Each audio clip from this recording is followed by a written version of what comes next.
Well, hello. It's early August here in our little Alabama rose garden, and I thought I would share some of the blooms that we have this week. As you can see, I'm sort of standing on a garden bench, and I'll pan around so you can see just a little bit of the garden. Try not to be so shaky, but you can see there our arbor, and at the very top of the arbor, I'm sure you can't see it from this vantage point, but our Golden Gate climbers have now reached the top of this arbor, and we're looking forward to just glorious flushes of yellow blooms from this rose in the future. There are shrubs of a veteran's honor, always a big bloomer in our garden. You'll see there's some blooms still on the shrubs there, and our mass planting of coleus over here in the corner, and you'll see Mr. Bunny Rabbit over there, his ears sticking out. Um, but as we come back around, you can see now that the sun is bright that in the foreground there is a very large shrub of iceberg, a floribunda. Blooms very well in our garden, and the yellow you see in the back is Julia Child. These are blooms from a rose that we now believe to be Sedona, a very lovely hybrid tea. When I bought this rose, it was labeled Ronald Reagan, and of course Ronald Reagan is a red rose with a white obverse, but this has turned out to be a beautiful rose. It just puts out some of the most lovely blooms, and I cut a few of those this morning and put them in one of our signature pickle jars. You know, we save pickle jars and spaghetti sauce jars, and Teresa Byington told me a funny story. She blogs at thegardendiary.com. She said that she found herself looking in the grocery store at the spaghetti sauce jars as they relate to how pretty roses would look in the vase, as a vase. So I thought that was pretty funny. We're always looking for ways that we can display roses in a very simple way. This is what we believe to be Sedona. This is a bloom of Oh My Floribunda that was introduced by Weeks Roses this year. You can see this beautiful yellow stamen in the center of this crimson red rose, and it's just been a beautiful Floribunda in our garden this year. This is Oh My. Just got to say wow when you look at this rose. This is Frances Mayond, a hybrid tea. You can see that we have a bee buzzing around this morning.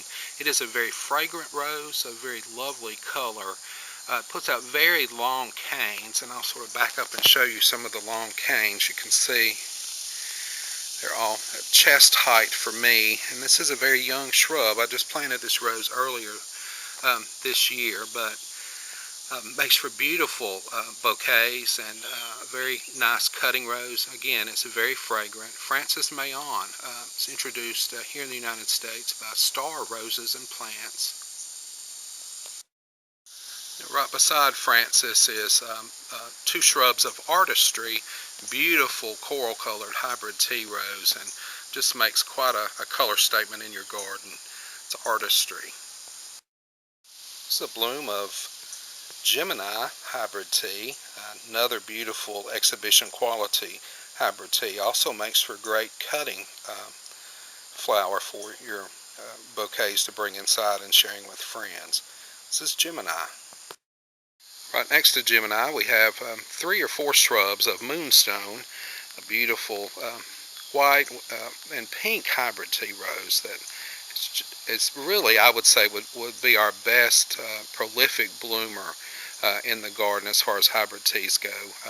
It's hardly ever out of bloom in our garden, and as you can see, the sun's so bright today you can't really, but just loads and loads of blooms, and just beautiful, beautiful rose. This is Moonstone. This is introduced by Weeks Roses.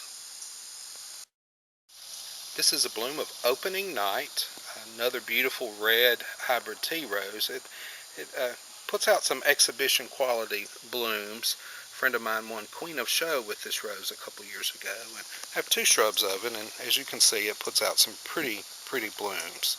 This was originally introduced by Jackson and Perkins. Dr. Keith Zary hybridized this rose, and it is a wonderful, wonderful red garden rose. Opening Night.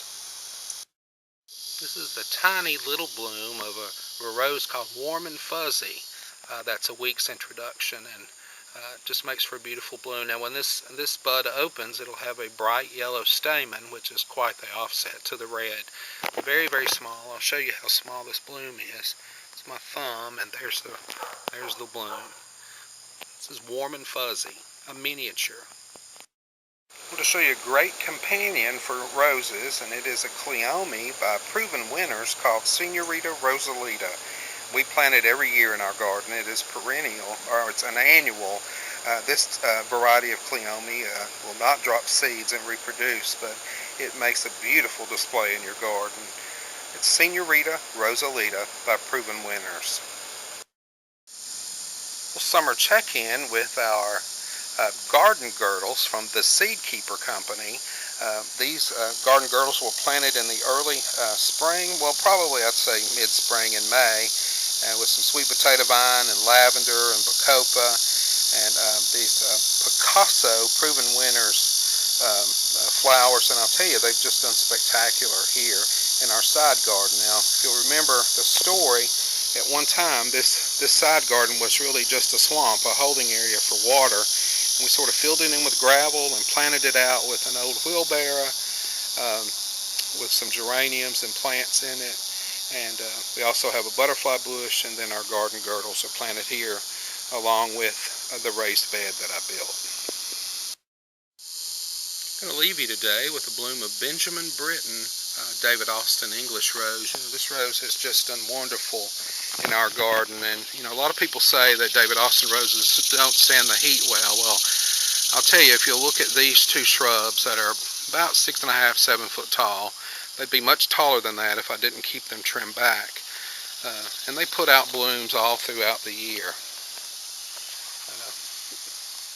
Quite heat tolerant here. It's a 4-year shrub, and we would invite you to try shrubs of David Austin roses. So we walk on down here, you'll see some blooms of, this is Buff Beauty, an old hybrid musk rose, which just puts out these very long canes late in the summertime, and we so much enjoy their fragrance and their bloom.